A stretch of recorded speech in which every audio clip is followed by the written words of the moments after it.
All right, here we go. Problem P42. I just got finished doing it, and now I know why you asked me to make a video of it, because you want to see me suffer like you did. Only the difference is I have to suffer in front of you making this recording.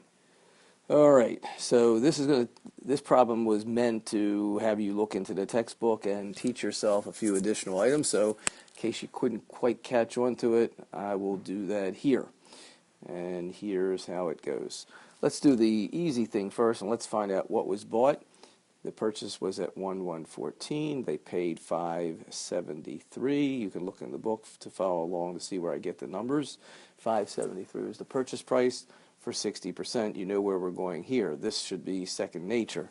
We're going to get the implied value at 563 for a 60% purchase. That will tell us the number of 955. We then have to see what the book value was, and the book value is given to us at 810. The difference is 145. Now we have to explain this difference, and indeed we will. 145 is the differential. We're told that of the assets that have been identified that have a value different than the book value, there's a copyright for 120 over the value that's on the books. That copyright has a expected life of 6 years. So we now subtract that, and we're left with the differential. And I bet you don't know what the differential is going to be called. You got it. So now we know a whole lot about the revaluation done at the date of acquisition for control purposes at 1114. Remember, 1114 is when control was gained, because they got 60% of the stock, and that is that. So that's what we've got at this point. Now, the rules say that with subsequent acquisitions, you don't do another acquisition date method of accounting, which is what we just did. You don't revalue the company based on the marketplace. You treat it as if it's an internal transaction because you already control it. So it's like buying it from yourself. So if you buy it from yourself, all you merely do is calculate what the value should be based on the operating results and dividends paid. So let's see what that means. All we're going to do is value the company at the date of the secondary acquisition, the additional acquisition, over this already bought control amount at 1114. And we're looking at 1115 when an additional 30% was bought. And we want to see, well, what did we buy? It's an internal transaction. What's the value at 1115? So we go back and say, all right, well, the value was at 1114, 955,000. So let's see what it is extrapolated moving forward at the end of 14, which would be the beginning of 15. Well, what did the company make? The company made $150,000 during the year. There was some additional amortization that needs to be taken based on the revaluation. That's the copyright. So we're just doing an internal valuation. They paid out dividends of $80,000. And that means, let's do the math and see what we come up with. 995, is that it? 995 plus 150 minus 20 minus 80, and we get 1045 would be the new value at 1115, meaning it's the value, internal value, not the external value based on the outside marketplace, but the internal value just using the basic operating results of the company while we owned it. So at 1045, the additional 30% is, did I do the math right there? Let me see. Do I have the right numbers? Hold on a second. Hold on. No, I got the wrong numbers. It's not 995, it was 955. So let's go back and change that. Sorry about that. 955. 955. So that changes the bottom line number down here to be, let's do it again, do the math again, 955 plus what? 150. Oops, calculator didn't work. 955 plus 150 minus the amortization differential minus the $80,000 dividend gives us 1005, and 30% of that is 3015. So the value that we should be purchasing at, based on the internalities, I don't know if that's a word, but based on the fact that it's an inside deal, and the operating results tell us what happened between 1/1/14 and 1/1/15, the value should be 3015. That's an internal calculated amount. It's basically using the equity method of calculation. However, in this problem, if you look in the text, you will find that they didn't pay 3015 for the additional 30%. They paid 300. So in this case, what they got was, a little bit of a what? A little bit of a bargain, because they paid a little bit less than the internally calculated value. We don't do revaluations once we have control, so we don't care about the external value.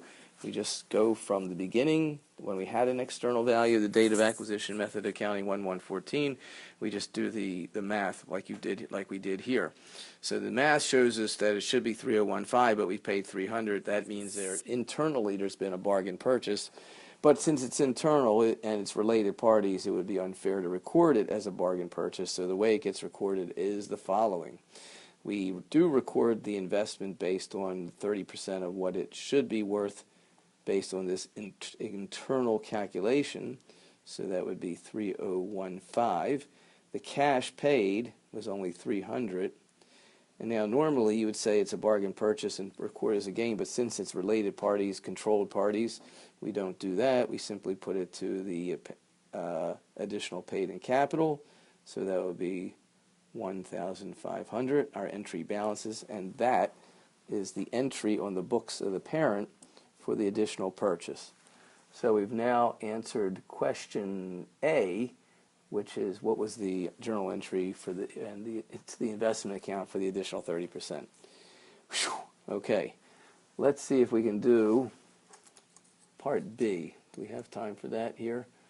Prepare a schedule showing how Brett's determined the investment in Keene as of 12/31/15. So let's see how that works. Let's try to do a T account analysis of the investment account from start to finish. So in 1/1/14 rather, they started off with 573. That was the initial purchase price. We now know that we're going to add 3015 from the journal entry that we just came up with. Now we have to do what the parent did on its books for the investment account for the equity method in 2014. So we're going to go back and sort of redo the math that we already did, which would have been here, except, because these are all 2014 numbers, except now we're going to take it at 60%. So the income would have been 150 minus 20, or 130. 130, that was a nice number. 130, and at 60%,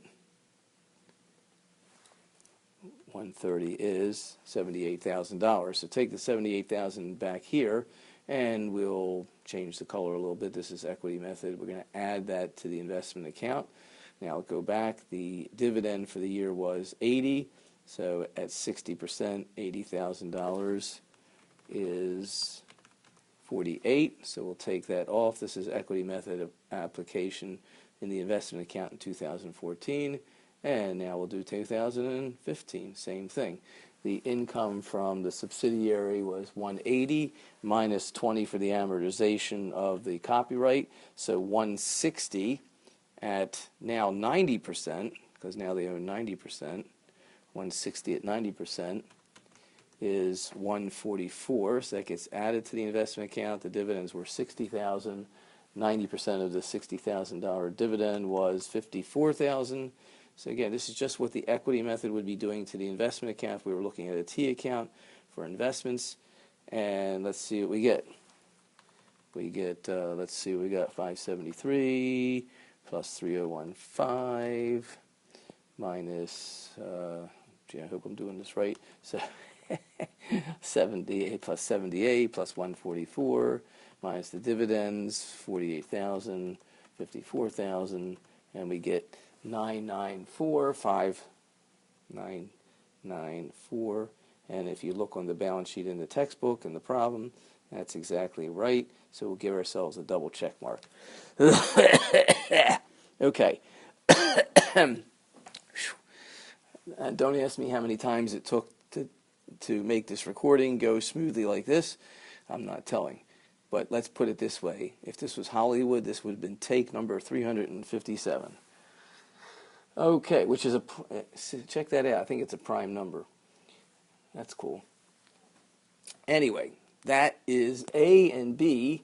And now we're going to pause and we'll stop the recording and we'll go to look at how C looks for the consolidation statement in our next video recording.